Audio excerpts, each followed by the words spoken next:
There was an Italian cardinal years ago, and when he was addressing the gifts of the Holy Spirit, the gift of counsel, listening to the Holy Spirit, and he said when young people would come to him to counsel, he'd say, do two things. He said, don't watch television for a year. And this is before there were cell phones, the internet and all that. So, wow, He said the second thing, was don't be anxious. Don't worry about your future. So this is like they're the age you're trying to decide, what am I going to do with my life?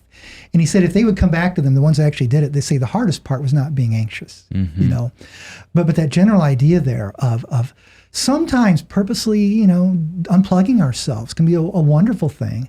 You had to lead in all kinds of growth of who knows what. Growth in prayer, you can use these memory techniques. You all of a sudden find yourself having more time for your family. Like Sundays, I'll be sitting there in front of the internet. I'm thinking, how much time has gone by? Now there's my wife sitting in the other room. How long have I ignored her? So for some things like that too, like I even have, my wife got me a little egg timer. So sometimes I'll even actually set that thing. It looks like a little really egg. Good idea. Then when it's ringing, okay, too long for that. Shut down. Go live life. Yeah. Yeah. Being constantly bombarded. It's just sort of fragments your interior life, and you're all scattered in 1,000 different thoughts in 1,000 different directions. And I wonder if you have any comment on this. It seems to me that the phone is both the cause and relief of our personal anxiety. So it's a relief, right, in some ways. So if I get into an elevator with somebody who I really, really don't want to have small chat with, or if I'm standing in a coffee line and I feel like an idiot just standing there and I feel awkward, maybe I don't, but if you did feel that way, well, picking up your phone and looking at it, it soothes you. There's a sense in which it relieves your anxiety. Or if you're bored and you find something stimulating, this is relieves your anxiety. But then it's also very much the cause of it too, because now you feel the need to see if somebody's texted you who you've maybe accidentally not responded to, and what will they think if they think you're ignoring them, and maybe there's an email you don't know. Who knows? You better check.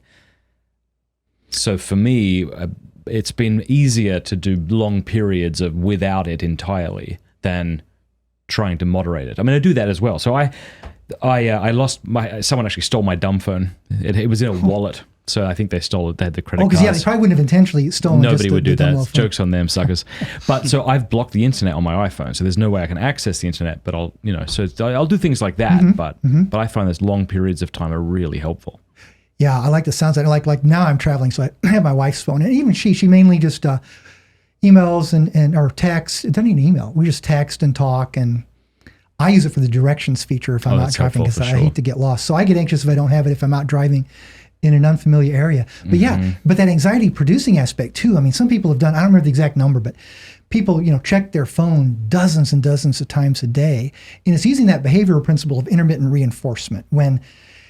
Yeah, what does that mean? Intermittent reinforcement. Okay. It's like the one-armed bandits in the gaming machines. Yes. And I don't know how it is here, but where I am, Central Illinois, Springfield, virtually every corner now, they have these machines. That's restaurants, terrible. Gas stations, they're everywhere. Terrible. But the principle of intermittent reinforcement is, basically reinforcement is, we tend to do things more often if we were rewarded or reinforced or rewarded when we do them.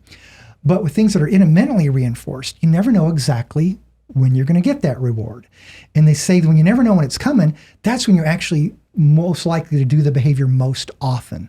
Like the slot machines. It didn't work these last 24 times, but hey, lucky number 25, boom. And then once in a while you'll get that.